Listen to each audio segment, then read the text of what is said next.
Buenos días para todas. En este video vamos a profundizar sobre la creación de los estados-naciones en los pueblos latinoamericanos. En primer lugar, vamos a reconocer qué es un estado y qué es una nación. Esto nos va a permitir reconocer cómo se fueron desarrollando cada una de las estrategias desde Estados Unidos hasta el Cono Sur en Argentina.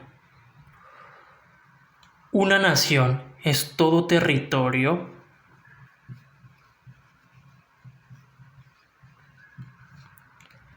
que está limitado por fronteras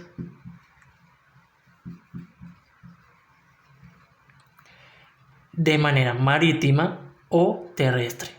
Trabaja a raíz de la figura de un estado con características muy particulares. Esas características del estado van a estar por una soberanía, unas leyes y órdenes jurídicos por medio de una constitución.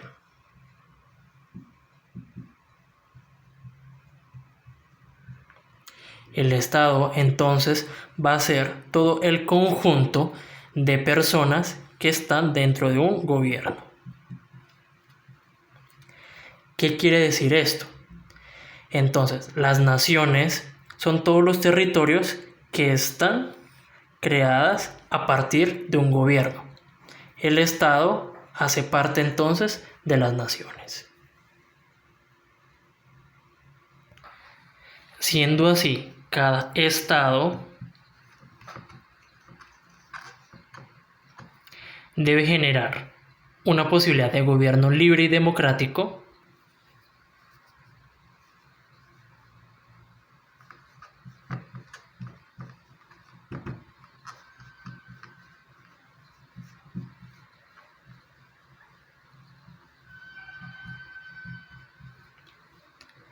tiene que estar amparado por derechos y garantías, tiene que estar organizado política, social y económica dentro de un cuerpo jurídico. Ese cuerpo jurídico tiene con las ramas del poder público.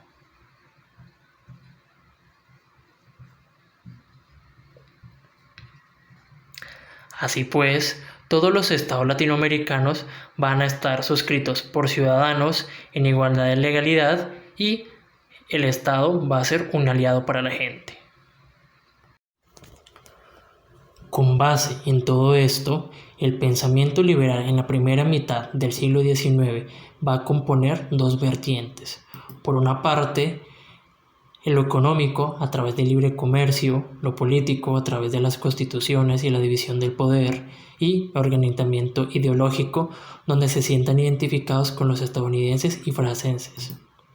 Vamos a encontrar entonces que este movimiento liberal va a empezar en Argentina en 1853, en Costa Rica en 1870, donde estas formas de comprender el Estado van a incluir la evolución de la esclavitud, las contrataciones y libre competencia, el matrimonio civil y la educación laica. Por otro lado, vamos a encontrar límites conservadores en lo económico, donde esos límites del comercio van a generar una protección a la economía. En índole político, un centralismo. El centralismo va a ser la apuesta donde existe un gobierno central, una apuesta en contra del federalismo. Recordemos entonces que el federalismo son cuando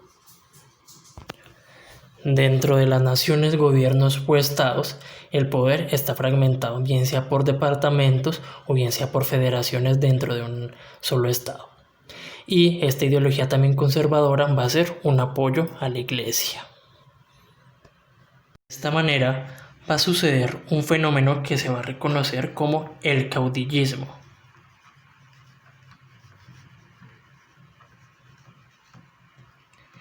Este caudillismo va a ser parte de la formación entre Estado y nación.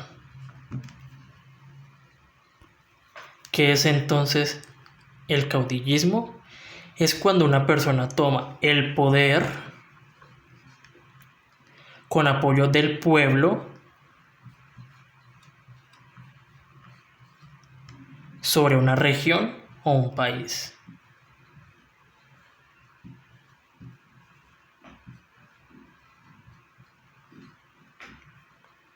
En Hispanoamérica, este fenómeno va a surgir en el año 1860. Estos caudillos van a ser Simón Bolívar en Colombia, Antonio José de Sucre en Bolivia,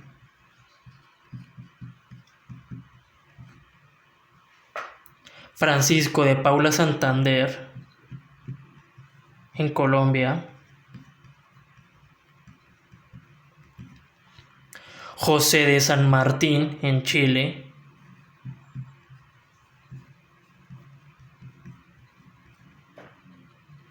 y Bernardo O'Higgins en Chile. Este proceso de caudillismo va a generar unos pros, que son, por un lado, la unificación de los territorios, por otro lado, una conciencia nacional, y por otro lado, una consolidación de naciones de dos vertientes. La primera, la República Federal Centroamericana, la cual va a estar compuesta por Guatemala, El Salvador, Nicaragua y Costa Rica.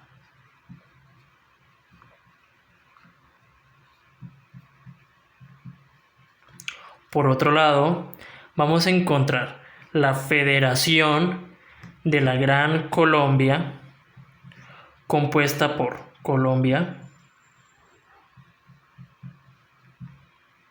por Venezuela y por Ecuador.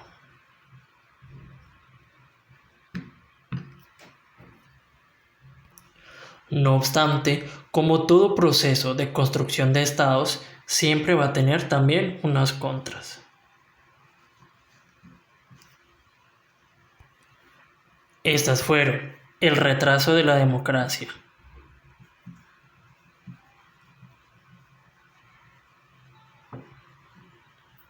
el uso de las armas, el pueblo seguía a las personas en vez de ideas. Van a generar también procesos de opresión.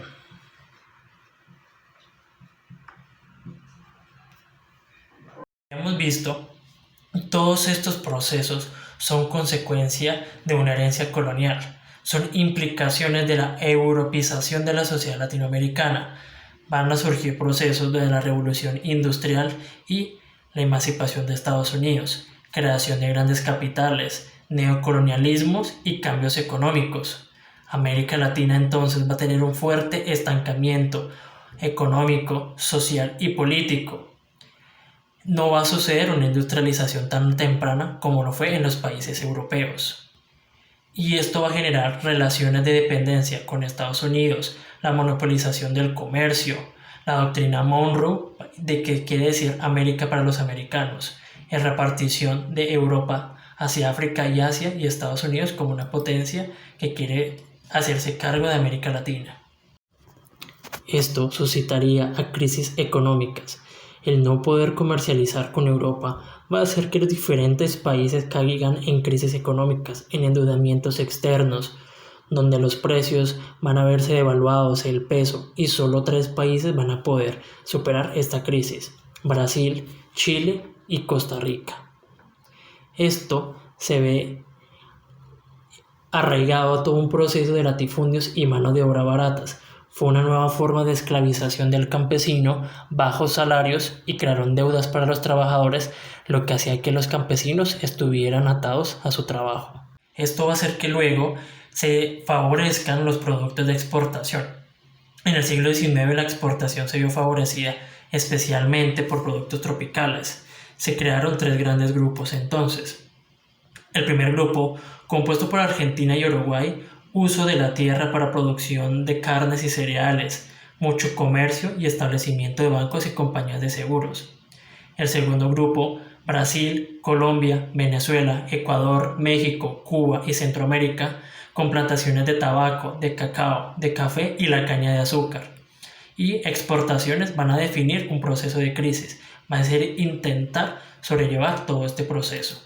Y por otro lado, en el tercer grupo se va a encontrar Perú, México, Bolivia y Chile y se va a enfocar en la tecnología y el transporte. Todo este proceso de construcción de la formación de los estados latinoamericanos va a marcar todo desde un proceso que arrancó en 1820, que va a marcar a los territorios latinoamericanos como un proceso de construcción inicial de sus naciones desde el liberalismo que ya explicamos anteriormente. Van a permitir que estas características de los estados permitan existencias de una constitución como una norma básica, y los años subsiguientes generaron declaraciones independientes donde fueron escenario las diferentes luchas políticas por establecer el control por la soberanía. Como conclusión, la nación es un constructo de convicciones, fidelidades de las colectividades humanas como una comunidad política imaginada, limitada y soberano. Los territorios nacionales se construyeron por un largo proceso de regulación de la capitulación, es decir, todo proceso de comercio. Las poblaciones indianas con dos rangos, ciudades y las villas, donde va a surgir la República de Españoles y la República de Indios.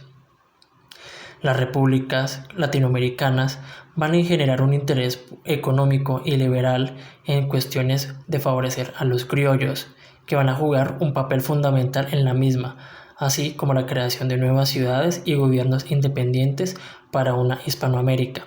Esta extensión de Hispanoamérica va a generar que un nacionalismo propio reflejado en el atraso del capitalismo en la mitad del siglo XIX. Y esto va a permitir una nueva clase civilizada y privilegiada, los criollos. Van a aparecer entonces diferentes formas de construir nuevas sociedades, nuevas repúblicas. Muchas gracias.